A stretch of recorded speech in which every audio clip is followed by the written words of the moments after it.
Ravi de vous retrouver une fois de plus, ravi de savoir que vous êtes nombreux devant vos postes téléviseurs, très chers téléspectateurs. Bonjour ou bonsoir, ça dépend de l'heure à laquelle vous nous suivez. Je suis Yoshimbunga, votre présentateur. Chaque semaine, nous nous retrouvons sur ce plateau pour passer de moments magnifiques, de moments de partage, de moments de profondeur, de moments d'éducation, d'apprentissage, de découverte, bref, de moments en tout cas qu'il ne faut pas rater. Donc je vous prie de pouvoir vous accrocher pour passer 45 minutes de bonheur. Sur ce plateau, chaque semaine, j'ai des invités, une équipe de co-présentatrices. Aujourd'hui, j'ai une invitée et une co-présentatrice, mais pas n'importe quelle invitée. En tout cas, vous allez découvrir tout à l'heure. Mais place un peu pour moi de faire découvrir qui sont sur ce plateau. Comme vous savez, le public ne manque jamais à ce rendez-vous. Donc, je vais faire comme d'habitude, c'est de pouvoir dire à tout le monde sur ce plateau de pouvoir acclamer, mais pour sa présence. Est-ce qu'on peut applaudir un peu plus fort? Et donc, partout où vous nous suivez, sachez très bel et bien que Bibi One, la femme par excellence, vient de débuter et nous allons nous plonger en tout cas dans une histoire inspirante, une vraie histoire. Oui, nous allons ensemble la découvrir tout à l'heure. Je suis pas seul à la co-présentation comme je disais tout à l'heure, je suis avec une de mes co-présentatrices. Elle, c'est Betty Hermès. Bonjour. Bonjour Yoshi. Boni. Kitoko. Boni. Hermès, Hermès. Ah, est-ce qu'on peut l'applaudir quand même? Il fallait aux à la table Betty au cassol. Je disais que vu que c'est Betty Hermès, pas simplement Hermès, du coup c'est mélangé de l'africaine aussi de l'occidentale. Vraiment. Alors ça va? Oui, ça va vraiment. Et vous? Bien habillé. Hein? Merci. Alors je disais que aujourd'hui nous avons une dame sur ce plateau. Oui, nous avons une dame, comme vous l'avez dit au début, pas n'importe quelle invitée. Alors, je vais commencer par le présenter avec cette, moi j'ai dit c'est insolite.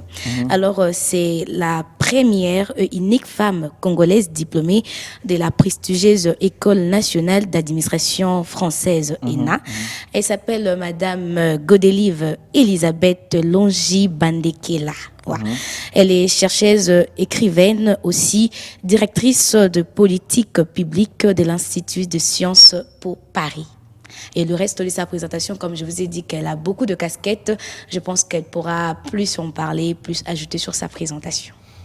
Alors, Madame Godelive, bonjour. Bonjour. Vous allez bien? Ça va bien et merci de m'inviter sur votre plateau. C'est nous qui sommes honorés pour votre présence ici. Je lisais votre parcours et j'avais l'impression que juste avec votre parcours, on pouvait en faire un livre. Oh. Est-ce qu'on peut acclamer pour notre invité? Alors moi, avant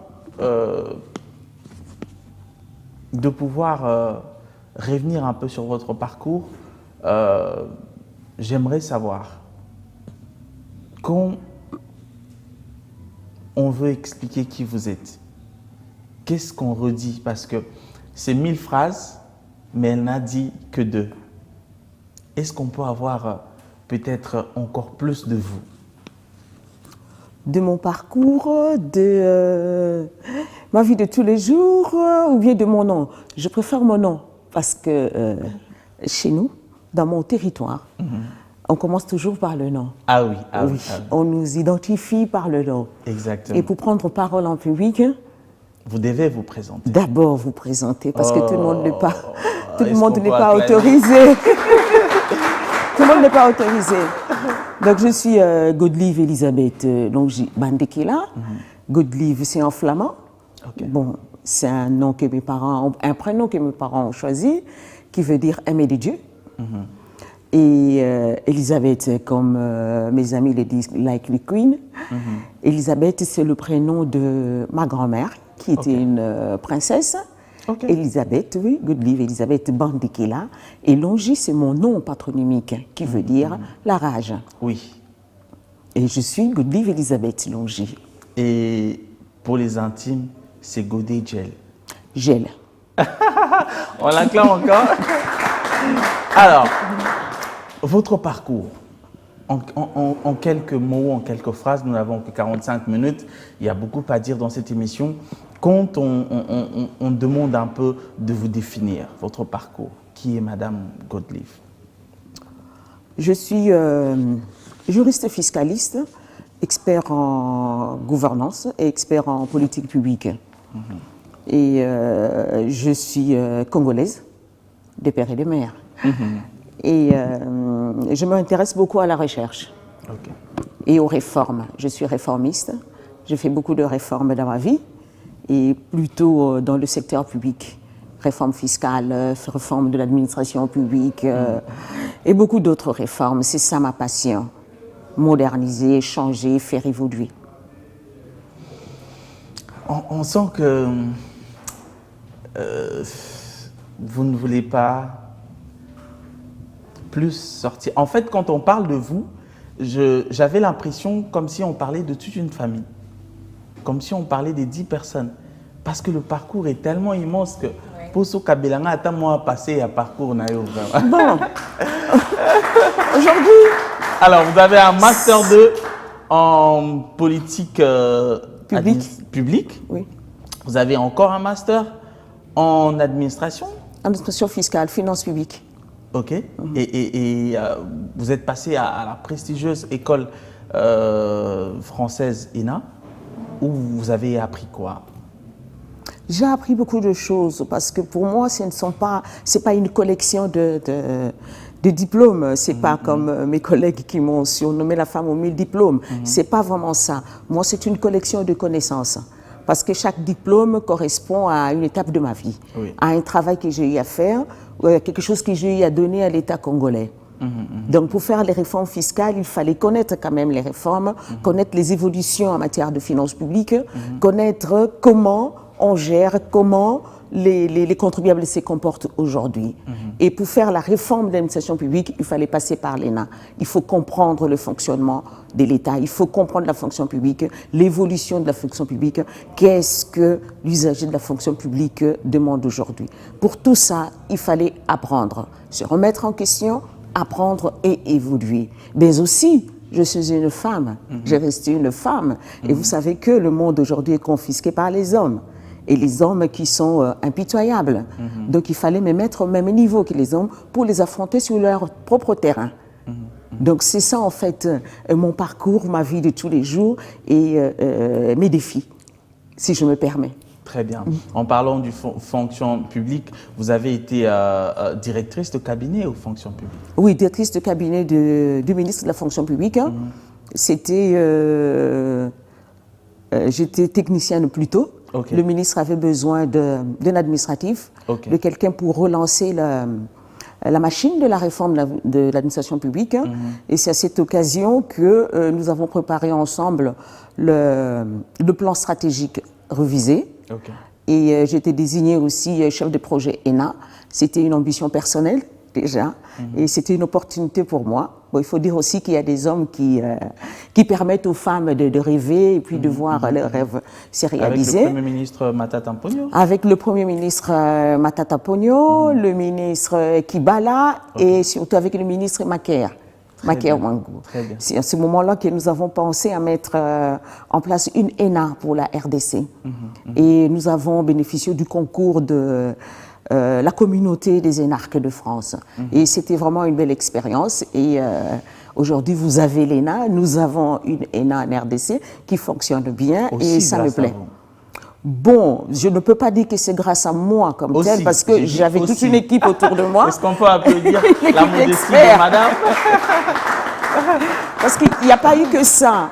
Parce qu'avant de mettre en place l'ENA RDC, il fallait travailler sur la réforme de l'administration publique, il fallait travailler sur le plan de rajeunissement et le plan de mise à la retraite, ce que nous avions fait qui marche très bien jusqu'à présent. Il n'y a qu'un seul volet, voilà. C'est ça en fait la force de la réforme. Elle est étalée sur le temps et à chaque étape correspond des activités, des acquis et du rendu qu'on doit présenter. Bon, on a lancé la réforme, mais je sais qu'il y a des petits problèmes avec les salaires. Ça, c'est pas encore ça. Vraiment. Donc c'est le seul volet qui dérange un tout petit peu, les salaires. Très bien. Alors, avant de revenir sur Betty, j'ai eu une petite question. Quand on entend tout ça, moi, la vraie question, c'est de se poser qu'a ressemblé votre enfance? Parce qu'aujourd'hui, il y a des jeunes dames qui ne peuvent pas du tout se retrouver, qui nous regardent.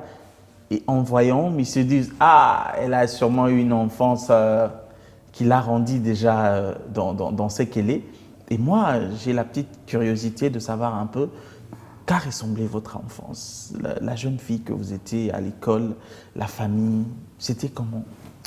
Je suis fille d'un militaire, donc je suis née, mon père était déjà auditeur militaire, il a fait l'ENDA, il a fait aussi l'École nationale d'administration. Ok. Oui.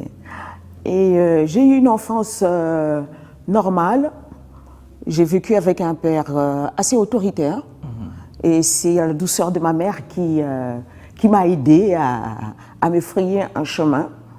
Alors j'ai vécu dans la discipline militaire. Et ça a beaucoup influencé ma vie jusqu'à l'âge adulte. Parce que quand vous avez un père instructeur militaire, sachez que de temps en temps, il se trompe d'auditoire. Donc la maison devient aussi une brigade. Donc vous êtes au pas, tout doit être ordonné, la discipline, ce que vous dites doit être vrai, pas de mensonge. Donc c'était ça mon enfance. Et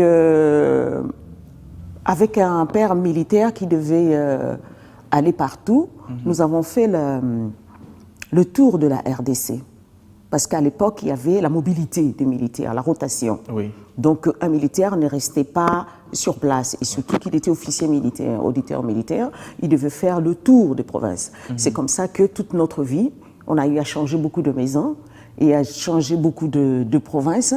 Donc je dirais même qu'il a fait de nous des vrais nationalistes. Vraiment. Parce qu'on a été dans la province orientale, même si je me suis mariée dans la province orientale. Nous avons été à l'Équateur, dans le Grand Kivu, le Kivu de l'époque, au Katanga, le Grand Katanga, donc le Shaba, et à Kinshasa, là où je n'ai pas été, c'est chez moi, dans le Kasaï oriental. Parce que là, c'est mon mari qui m'a amené dans le Kasaï oriental, lui qui est de Otuélé. Et la première fois que je suis allée au Kasaï oriental, c'est sur invitation de mon cher et tendre époux. Et avec le temps, j'ai appris à découvrir ma province. Et récemment, je suis tombée amoureuse du territoire qui est le mien, parce que mon père règne sur 12 chefferies. Il est chef de regroupement de Bakwalongi. Donc, je suis allée là-bas par curiosité. Je suis tombée amoureuse de Katanda et je suis restée. Oh, c'est super ça. On va y revenir tout à l'heure. Alors, Becky, des questions? Oui, j'ai une question. Madame Godeli va soulever que notre monde, le monde d'aujourd'hui, est confisqué par les hommes parce que les femmes n'essayent peut-être pas de prendre en main certaines choses comme vous l'avez fait et vous avez amené de réformes dans le secteur public, politique, je dirais aussi, mais à part les difficultés que vous venez de soulever sur le financement, le salaire et autres, hormis ça, le monde qui est confisqué par les hommes, vous n'avez pas rencontré d'autres difficultés, hormis le salaire des employés?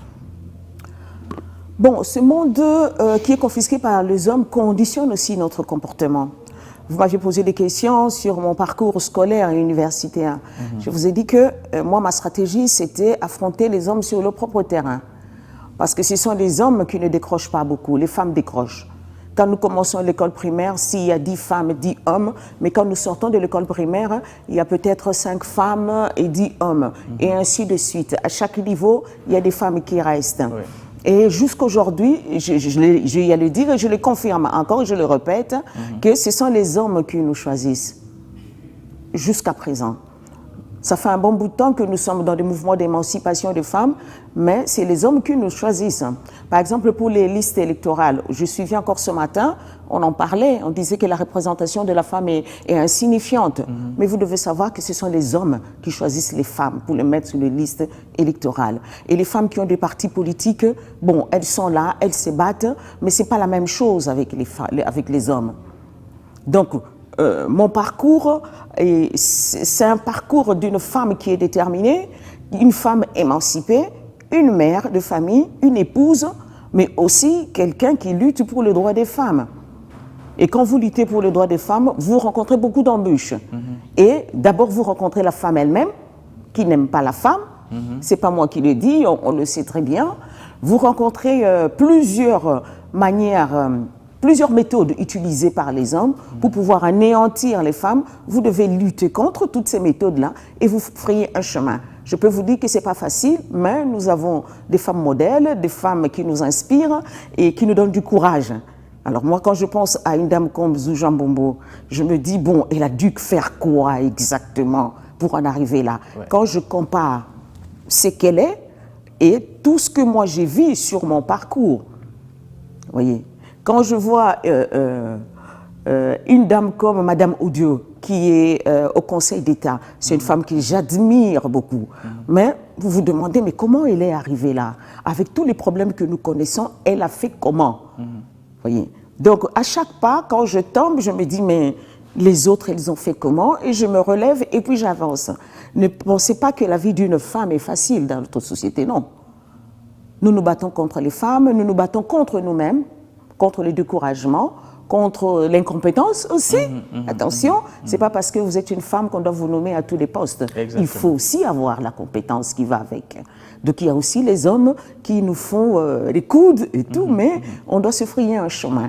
Donc c'est pour vous dire que c'est au niveau scolaire, je me suis battue aussi parce que j'ai étudié plus ailleurs, en France, mais j'ai eu aussi à me confronter à beaucoup de problèmes, comme le racisme. On n'en parle pas, mais c'est quelque chose qu'on sent. Quand vous étudiez en Europe, en filigrane, vous avez ce problème-là de racisme qui surgit à tout moment. Vous devez vous battre pour ça. Et quand vous êtes une femme, vous ne devez pas aussi vous décourager. Donc la vie d'une femme, elle est pleine d'embûches. Donc quand vous voyez une femme émerger, il faut beaucoup l'encourager. C'est qu'elle s'est vraiment battue et qu'elle a eu une force, une détermination et elle est arrivée là où elle est. C'est pourquoi j'aime beaucoup les femmes qui émergent. J'aime beaucoup quand je vois que le chef de l'État a nommé une femme. Moi, ça me fait plaisir. Je me dis, waouh, bientôt, nous serons peut-être 50-50, comme en Afrique du Sud. Je me rappelle lors d'une réunion de la grande commission mixte, parce que pendant le gouvernement 1+4, j'ai eu à diriger sur le plan technique la grande commission mixte Afrique du Sud et RDC. Okay. Et je vous dis que quand on se retrouvait autour du président Thabo Mbeki, il y avait sur 7 ministres sud-africains, il y en avait 5 qui étaient des femmes. Okay. Il y avait 5 femmes ministres. Donc vous sentez que c'est... Et quand vous voyez ça, vous vous demandez, mais chez nous, est-ce que c'est possible? C'est possible. Le chef de l'État a déjà donné le ton, il a donné le go. Mais le problème est que ceux qui proposent les femmes, ce sont les hommes. Très peu de femmes ont, comment dire, ont l'oreille du chef pour pouvoir proposer les femmes. Et puis il faut aussi qu'elles acceptent de proposer les femmes. Parce qu'au milieu de femmes aussi, il y a cette compétence, cette compétition, je veux dire, qui nous empêche aussi d'évoluer. Il y a aussi la sous-traitance. Donc, madame, la vie d'une femme a beaucoup de problèmes. La sous-traitance que les hommes utilisent maintenant, est-ce que vous connaissez la sous-traitance des femmes? C'est-à-dire que pour faire du mal à une femme, on utilise une autre femme. L'homme ne veut pas se présenter tout droit, attaquer une femme et utiliser une femme. Par exemple, quand nous nous plaignons qu'il n'y a pas assez de femmes, mais le lendemain, un groupe de femmes va passer à la télé pour vous dire, ben, écoutez, on félicite le chef de l'État parce qu'on a nommé des femmes. Vous voyez, c'est ça en fait qui nous fragilise aussi en tant que femmes. Nous ne sommes pas coordonnés dans notre lutte. Nous ne sommes pas comme les femmes de l'Afrique de l'Ouest. Nous ne sommes pas soudés. La femme congolaise n'accepte pas souvent l'autre femme congolaise. Mais ne vous en faites pas, c'est en train de changer. Parce qu'avec la jeune génération, on sent qu'elles sont un peu plus déterminées que nous. Aujourd'hui, quand je vois la génération montante, je vois ce qu'elles sont en train de faire en termes d'entrepreneuriat, en termes de communication. Je me dis, ben, écoutez, les jours qui vont venir, nous sommes obligés de nous mettre à niveau. pour pouvoir affronter ces femmes-là sur le terrain.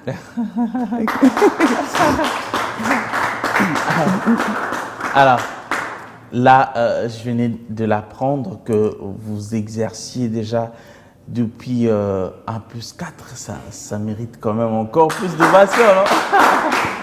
Oui, pendant le gouvernement 1+4, je peux dire que c'est le moment où comment dire, je me suis retrouvée vraiment dans la politique, que j'ignorais d'ailleurs.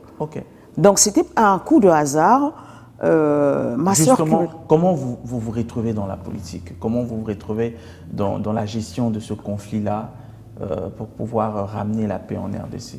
Et quelle est votre part de partition dans tout ça? Bon, pendant le gouvernement 1+4, comme je le disais tout à l'heure, c'est que c'est pas quelque chose que j'avais projeté dans ma vie. Je me voyais fonctionnaire de l'État, chevillée au statut, en train de travailler comme toute femme fonctionnaire, quand un jour, on m'a dit qu'il y avait le ministre du Plan qui me cherchait. Je ne le connaissais pas. Alors, je me suis présentée à son cabinet. Il m'a dit qu'il a vu mon CV circuler. Il est avocat, il travaille avec les avocats, mais il cherche une juriste qui maîtrise les questions de l'administration. Donc, il était précis, il cherchait quelqu'un de précis. Bon, mon premier réflexe, c'était de dire non, par peur, parce que quand vous êtes dans l'administration, vous voyez les ministres, c'est des demi-dieux. Alors quand il vous dit je vais travailler avec vous, vous dites mais je ne serai pas à la hauteur, qu'est-ce que je veux faire? Et surtout un grand ministre comme celui-là. Et après un temps, il m'a donné 3 mois de réflexion, mais au bout de 10 jours, je pense qu'il y avait des urgences au cabinet, et c'est comme ça que j'ai intégré ce cabinet-là. Et à l'époque, le ministère du Plan s'occupait aussi de la coordination de l'action gouvernementale, parce que pendant la période 1+4, il n'y avait pas de Premier ministre.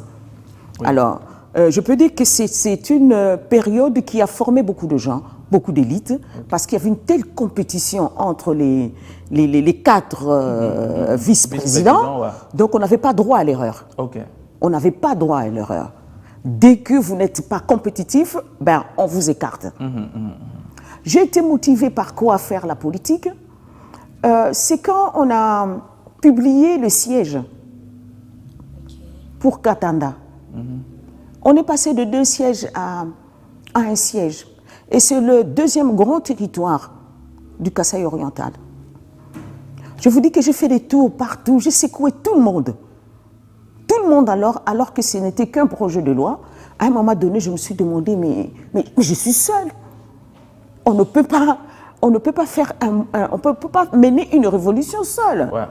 Mon problème, c'était arracher un autre siège, si pas 2 sièges, pour que, au niveau de l'Assemblée, que nous soyons vraiment représentatifs. Oui, parce que c'est plusieurs communautés qui font un arc de cercle et qui prennent presque toute la province du Kasaï oriental. Donc, vous ne pouvez pas avoir une seule personne.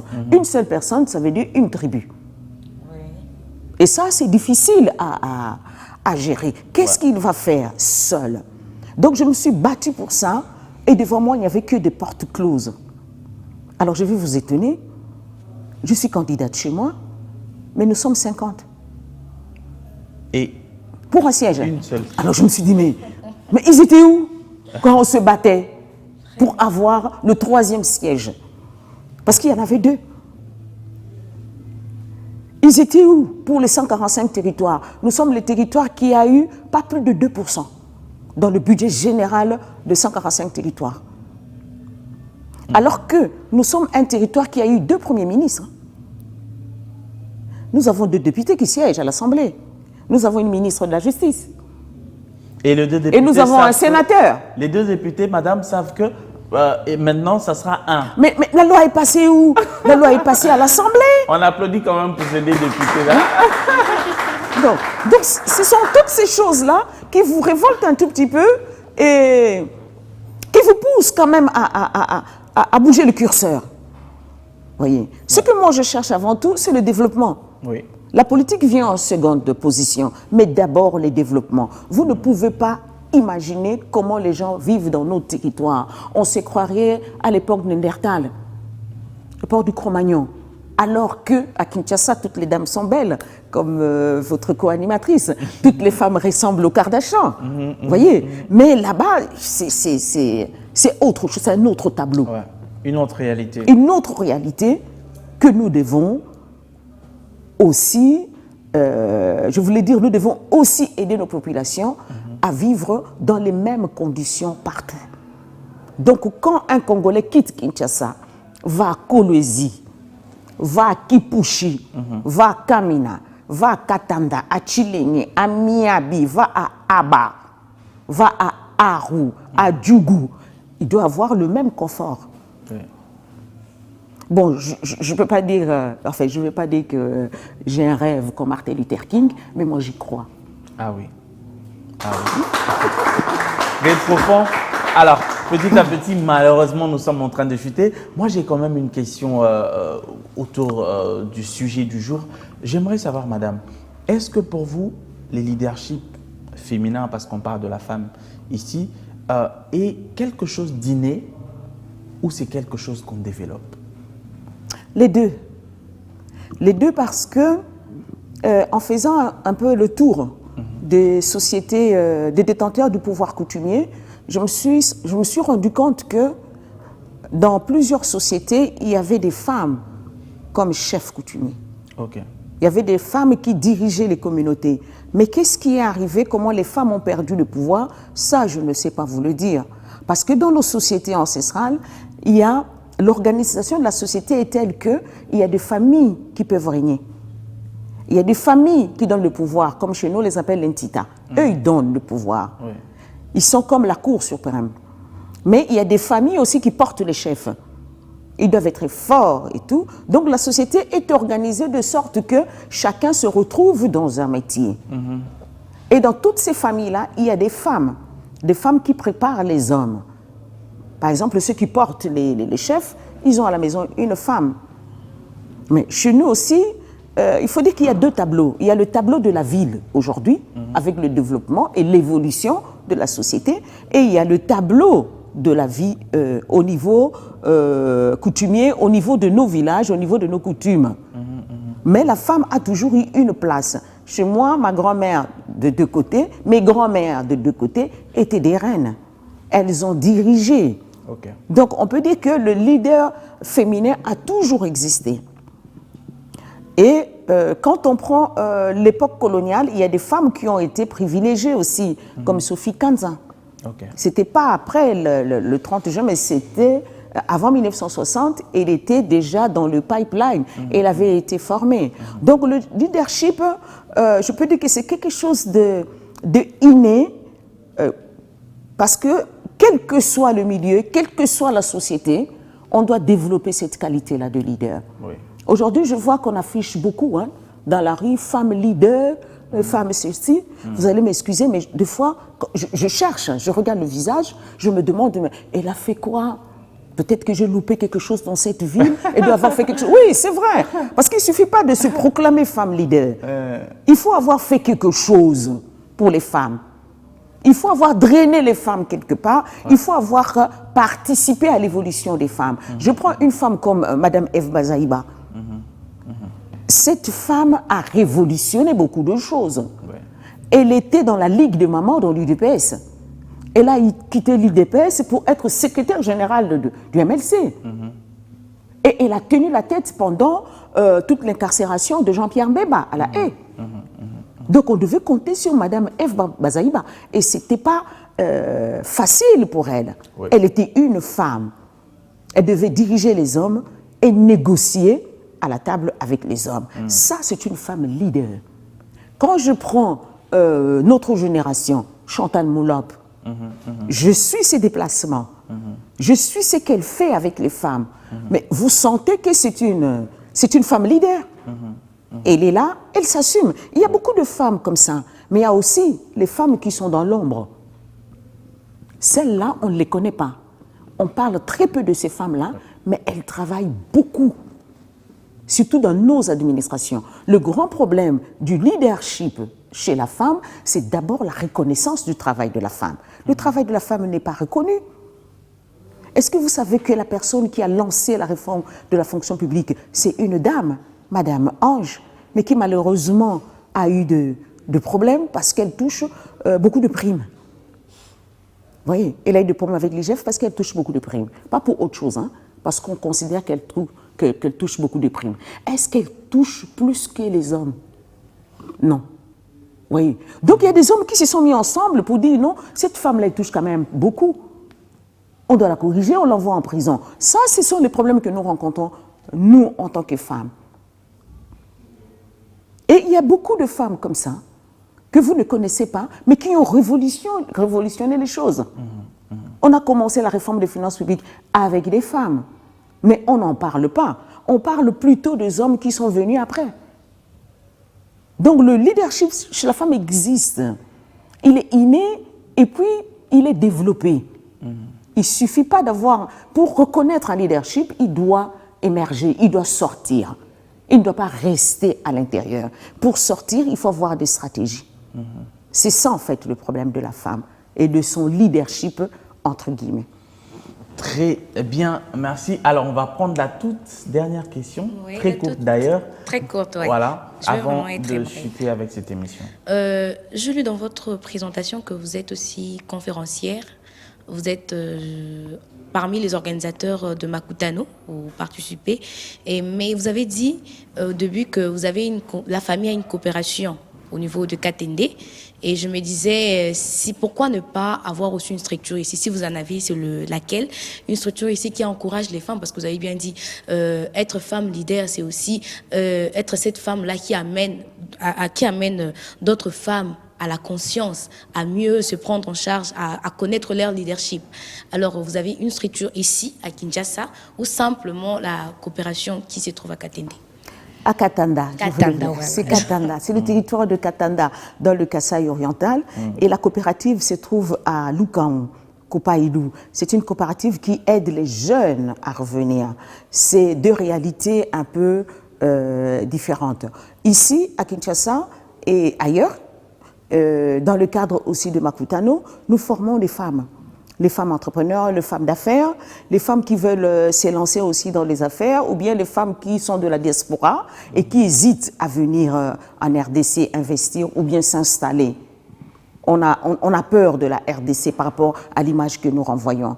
Donc, je suis parmi les femmes qui sont là pour causer avec les femmes, comprendre leurs problèmes et les ramener un peu influencer leurs décisions de retour, le comeback des femmes vers la RDC pour venir investir en RDC. Parce que ce sont des femmes qui ont appris aussi beaucoup à l'extérieur. Donc, c'est deux terrains vraiment différents avec des stratégies différentes. Bon, ici à Kinshasa, il y a beaucoup de femmes qui ont des ONG. J'interviens aussi quand elles ont besoin de moi. Mais ça ne veut pas dire que je dois avoir aussi une ONG. J'appuie beaucoup d'ONG en termes de formation, en termes de moyens, en termes aussi de stratégie. Parce que beaucoup d'ONG et de QG politique aussi me sollicitent pour des stratégies politiques. Donc j'aide aussi d'autres personnes. Ça ne veut pas dire que nous devons faire la même chose. Non. Mais c'est de l'autre côté qu'on a un peu plus besoin de notre présence. Oui. Parce qu'ici, à Kin, c'est pléthorique. Il y a des ONG, il y a des fondations, il y a tout. L'argent circule. Mais est-ce que vous savez qu'en Boujma, une canette de Coca-Cola, c'est 14 000 francs. Une canette. Et il n'y a même pas de supermarché. Vous comprenez? Donc là-bas, c'est d'autres stratégies. Comment faire pour désenclaver la province et faciliter les échanges? Parce que si on ne désenclave pas tous les projets, on a vu le chef de l'État avec toute la bonne volonté, mais le barrage, c'est quoi? On est enclavé. Les genoux, on est enclavé. Comment faire venir les équipements, les matériaux de construction? Quoi dit? On est enclavé. Il n'y a pas de route. Alors que si on avait concentré tous les moyens sur les routes, désenclaver la province, mais les opérateurs économiques allaient venir s'installer pour construire une école, une université, tout ce que vous voulez. Les opérateurs économiques vont s'installer tout le long du corridor de développement. Oui. Mais si on laisse l'État lui-même faire des choses, il faut bien canaliser les interventions de l'État. C'est ça ma bataille, canaliser les interventions de l'État. L'État n'a pas à ouvrir un supermarché. Et c'est ce que nous cherchons. Parce que comme les moyens sont à Kinshasa, nous travaillons pour attirer l'attention des décideurs vers les territoires. Voir comment nous pouvons amener les fonds d'ici vers les territoires. Tous les projets sont ici. La Banque mondiale est ici. Elle n'est pas à Lukamu, elle n'est pas à Mbujimaï. Donc il faut aller frapper ici à Kinshasa la porte de la Banque mondiale pour avoir des fonds pour l'eau de Lukamu. Ça fait 2 ans que je me bats pour l'eau. Ici, vous pouvez boire et jeter les bouteilles en plastique partout, donner à l'État un problème de gestion de l'environnement. Mais là-bas, il n'y a pas d'eau. Les enfants ont la gale. Même si vous construisez 10 000 hôpitaux, mais ces hôpitaux vont fonctionner comment? Sans eau. Voyez. Et je me bats pour ce genre de projet. Je ne me battrai pas à Kinshasa pour l'eau. Je vais me plaindre des factures de la régie des eaux. Mais je ne vais pas me battre pour avoir de l'eau. Je peux acheter de l'eau quelque part ici. Il y en a dans des bouteilles, on les vend moins cher. Mais là-bas, il n'y a pas d'eau. Donc vous comprenez que c'est là-bas qu'il faut beaucoup travailler. Quand un étranger arrive, il ne doit pas s'arrêter à Kinshasa. Il doit se dire, bon, je vais aller à Likasi. Je vais aller à Lukamu. Je vais voir la pierre de Lukamu. Je vais voir les chutes de Lukamu. Parce que nous avons un beau paysage là-bas. Je vais voir le Ndunga. C'est un arbre qui a été très exploité pendant la colonisation belge. Okay. Voyez. Donc tout ça, les gens doivent savoir où aller. Mais pour qu'ils y aillent, il faut des routes, il faut des enclavés. Quand je vais en Belgique, je ne reste pas à Bruxelles. Je vais à l'intérieur de la Belgique. Quand je vais en France, je ne reste pas à Paris. Je peux aller à Lyon. Je vais à Marseille. Et je me sens à l'aise quand je suis à Marseille. Je me sens à l'aise quand je suis à Montpellier, comme si j'étais à Paris. Moi, c'est tout ce que nous cherchons aujourd'hui pour le développement de nos territoires. Qu'il n'y ait pas trop de gens, il y a trop de concentration à Kinshasa. Vous voyez les Wewa, je les interroge de temps en temps pour savoir qu'est-ce qu'ils font, mais ils sont malheureux. Vous pensez peut-être qu'ils sont heureux d'être à Kinshasa. Non, ils sont malheureux. Ils restent nostalgiques de leur Mbujimaï natal. Là, ils pouvaient manger le foufou tranquillement en famille, avec les amis, avec tout un rituel pour manger le foufou. Parce que là-bas, le foufou ne se mange pas n'importe comment. Il y a tout un rituel que j'ai découvert. Vous voyez, tout ça, ils aimeraient bien vivre cette vie-là. Ils sont mal logés à Kinshasa, ils vivent très mal, mais ils doivent subvenir aux besoins de leur famille. Pourquoi ne pas développer les territoires? Pour que tout ce monde-là travaille, pour que tout ce monde-là puisse avoir du travail d'abord et des rêves. Parce que dans les territoires, on a volé les rêves. Ils n'ont plus de rêves. Ils ne pensent qu'à sortir. Donc c'est ça en fait ma lutte. C'est pas seulement rester à Kinshasa, mais utiliser Kinshasa pour développer les territoires. Alors, très très bien dit. Malheureusement, on me montre que nous avons atteint vraiment la limite du temps. Mais nous n'allons pas finir sans que vous puissiez passer un mot à la jeune femme qui vous regarde aujourd'hui. Vous avez la caméra en face de vous. Il y en a beaucoup qui rêvent aujourd'hui être comme vous. Elles sont sûrement inspirées déjà par votre parcours. Je vous dis rapidement que quand nous avons publié sur ce que vous êtes, beaucoup voulaient venir vous rencontrer en face. Malheureusement, depuis 24 heures, nous vivons un problème de réseau. Oui, avec un opérateur. Oui. Exactement, donc on n'a pas pu synchroniser vu qu'il y a ce problème-là. Mais au moins, elles vont vous suivre. Donc vous avez cette caméra. Je dois m'adresser aux femmes. Aux jeunes femmes. Aux jeunes femmes. Voilà. Je qui ont leur vie m'adresserai devant elles, qui veulent être Madame Gottlieb. Je m'adresserai aux jeunes femmes et aux jeunes hommes. Ok. Parce que les deux doivent apprendre à évoluer ensemble et à se soutenir. Si Madame Longy est Madame Longy aujourd'hui, c'est aussi parce qu'il y a eu des hommes qui m'ont soutenu. Le premier, c'est celui qui m'a encadré pour que je puisse présenter mon dossier pour Paris-Dauphine. C'était très dur. Donc, dans mon parcours, j'ai rencontré aussi des hommes bien, des hommes qui ont cru en moi, malgré le fait que c'est eux qui tiennent tout, mais ils ont voulu intégrer une femme. Ça, c'est très important. Ça, c'est un message que je lance aux jeunes hommes. Il ne faut pas avoir peur de la jeune femme. Il ne faut pas la considérer comme une concurrente. Il faut la considérer comme une partenaire. Il faut la considérer comme une compétence. Du côté de jeunes filles, je vous demanderai de ne pas trop décevoir. C'est vrai que j'aime les jeunes filles belles, bien habillées, j'aime les couleurs et tout. Et elles m'attirent facilement, les jeunes filles qui sont bien habillées et tout. Mais il y a quelque chose de très important qu'on doit trouver chez la jeune fille, c'est l'intelligence. L'intelligence de réussir sur les deux tableaux. Le tableau de la famille en tant que femme et le tableau de la compétence, donc de la citoyenne qui a droit à la vie, qui a droit à se positionner, qui a droit à l'épanouissement. Et ne jamais vous décourager. Cherchez toujours l'excellence. Quand vous êtes quelque part, quand vous avez travaillé, cherchez toujours à compléter votre formation. Toujours compléter votre formation parce que la satisfaction conduit à la stagnation. Si vous êtes satisfaite, oui, voilà, moi je suis bien, j'ai fini à l'IPC, j'ai ma licence, mais vous restez au niveau licence. Et après, il y aura d'autres qui iront au niveau master, au niveau doctorat. Vous voyez que vous allez régresser. Donc il faut toujours vous remettre en question, vous former, et surtout affronter les hommes sur leur propre terrain. Merci beaucoup, Madame Godelive, pour cette émission inspirante et pour tout ce que vous avez dit. Ça a été un énorme plaisir de vous avoir sur ce plateau. On espère vous réavoir le plus vite possible. Peut-être une dédicace à papa ou peut-être à mon cher et tendre époux, il m'a beaucoup soutenu. Okay. C'est mon premier soutien et je vous ai dit tout à l'heure que c'est lui qui m'a amené chez nous. Il est de Otuélé, des Aba, je ne sais pas si vous connaissez, c'est entre Ituri, le Soudan, l'Ouganda, la RDC, les Bari Speakers, les Kakwa. Et moi, je suis du Kasaï oriental. Vous imaginez que c'est lui qui m'a amené chez moi pour voir ma famille et connaître chez moi. Donc, c'est vraiment... Elle en parle avec passion. Ah oui, c'est mon ami de tout le temps. Alors, ça a été un plaisir de passer ces 45 minutes de bonheur avec vous. Rien à dire, en tout cas, tout a été déjà dit. Rien à ajouter. J'espère que vous avez été inspirés et que vous avez compris qu'on est capable de développer ces pays quand on a la volonté et on s'y met. Alors, pour moi, je vais faire comme d'habitude, c'est de pouvoir demander à tout le monde sur ce plateau d'élever nos mains et de dire bye bye. Bye bye. Au revoir. On s'acclame. Au revoir.